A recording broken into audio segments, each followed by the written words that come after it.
Batek pentsa dezake, bueno, lanean lan askokin nabil, edo egoera zel batean nago, eta besterik gabe urduri nago. Eta behar bada ez dio garrantzirik emango, baina, karo, nola jakin nun dagoen muga, urduri egotetik, ja, ansiedade kuadro bat izatera.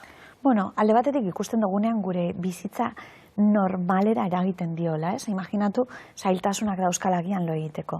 Edo goizean esnatzeakon, sentitzen dituela takikardia hoiek, edo kostatzen zaiola egoera berrietara aurre egiten, kasu horietan, edo batzutan ere ikuste dutelako blokeatuta gelditzen direla. Antsiedadea hori agertzen da, eta agian ezin du ondo reakzionatu egoera berriei, ez? Orduan, hori ikusten dugu ja antsiedadea izaten ari dela arazo bat.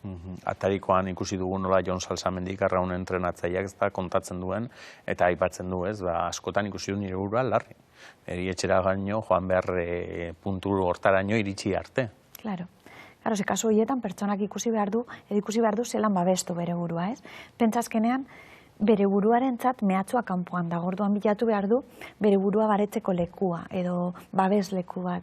Orduan, ze pasatzen da kasu horietan batzutan babesleku izaten dena, gero bihurtzen dela arazoa bai, hori da. Karo, ze babestu nahian, akaso ingurukoek ere esan ditzaiokete, lasai motel ez da ezer, eta hori da egin dezakegun gauziko okerrena. Bai. Ze, karo, esaten ari zara nola baitera ansiedadea daukanari, mehatxu hori ez dela egitazkoa, eta orduan gaizki sentitzen da, mehatxua sentitzen duelako, eta gainak gezurrezkoa delako. Claro, eta egia da batzutan agian pertsonak ez duela detektatzen argi ze pasatzen zaion, orduan esaten diogunean, lasai egoteko, berarentzat zerbait pasatzen ari da, baina agian ez du detektatzen zer. Orduan, agian pertsonak esaten diote ere, arnasa hartu lasaia, baina momentu horretan ezin du.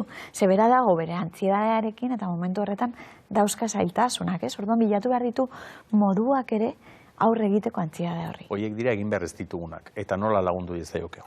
Claro. Inguruan egondan ikuste dut lasaitasuna mantentzen.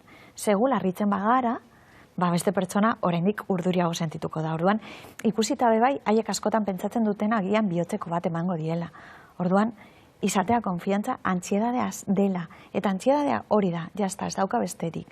Orduan, bere bihotzeko bat ematen diolaren pentsamendu hori, burutazio hori agertzen denean, lasaitu hori egon lasai, hau antsiedadea da, pasatuko zaizu, saiatu arnasa hartzen lasai, eta jazta, ondoan egon eta itzoin, haber pasatzen zaion. Egia da, pertsonak egin behar duena, antsiedadea pasatzen dagoen pertsonak, egin behar duena da, ikusi edo hausnartu ze pasatzen ari den bere bizitzan, ez? Ikusi agian zeintzuk izaten ari den elementu estresatzaile horiek, edo ze pasatzen ari den, azkenean bera horrela. Seguru azkenean beti badagoela arrazoi bat, alegia arrazoirik gabe ez dela halakorik sortzen, ez? Bai, normalean izaten dira arrazoi asko, ez? Batzutan ez da bakarra, gertaite. Metaketa, bat, beste bat. Hori da.